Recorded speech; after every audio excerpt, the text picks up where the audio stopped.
Another movie genre besides silent film that I don't normally watch is romantic comedies. In my opinion, a lot of romantic comedies that come out now are very predictable and have similar storylines. It wasn't until I saw Frank Capra's 1934 black and white film, It Happened One Night, that I realized that a great deal of films have taken things from this movie, and that's what makes it a classic.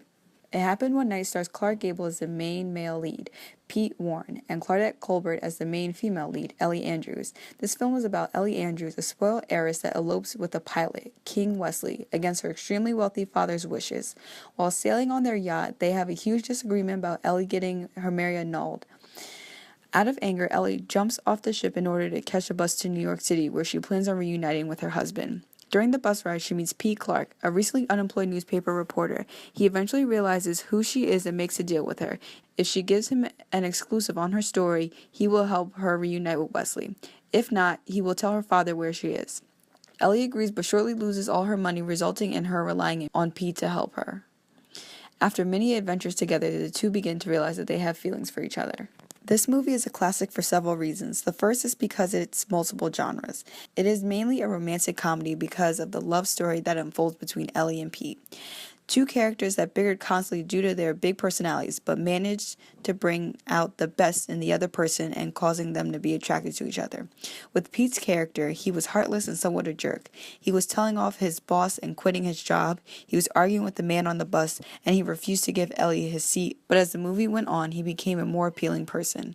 Ellie started off as a spoiled brat that expected everything to go her way, but with Pete by her side, she became a less arrogant and annoying person. The film is also a screwball comedy from the mishaps the two characters face during their adventure. For example, pretending to be a married couple or getting robbed by a man that picked them up on the side of the road. This film is also an on-the-road genre. For the entire movie, the characters are traveling all over just to get to New York. Another reason this movie is a classic is because of the different situations that are brought up in the plot. A man falls in love with a married woman. During the 30s, this was not a common thing. Capra included some things that were considered risque during that time, such as the blanket that separated the two characters' beds, referred to the Wall of Jericho.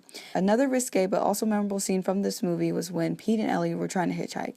Pete is positive that he knows everything about hitchhiking, but Ellie is the one that's able to get a car to stop by lifting up her skirt and showing her leg. I have seen this reference in many television shows and movies. Something else I noticed that occurred in this movie that is now done all the time in romantic comedies today is a woman about to get married and then last minute backing out. In It Happened One Night, Ellie waited until the very last minute to run away from her own wedding to be with Pete. What also stood out in this particular scene was the fact that Ellie's father told her that she needed to be with Pete as he was walking her down the aisle.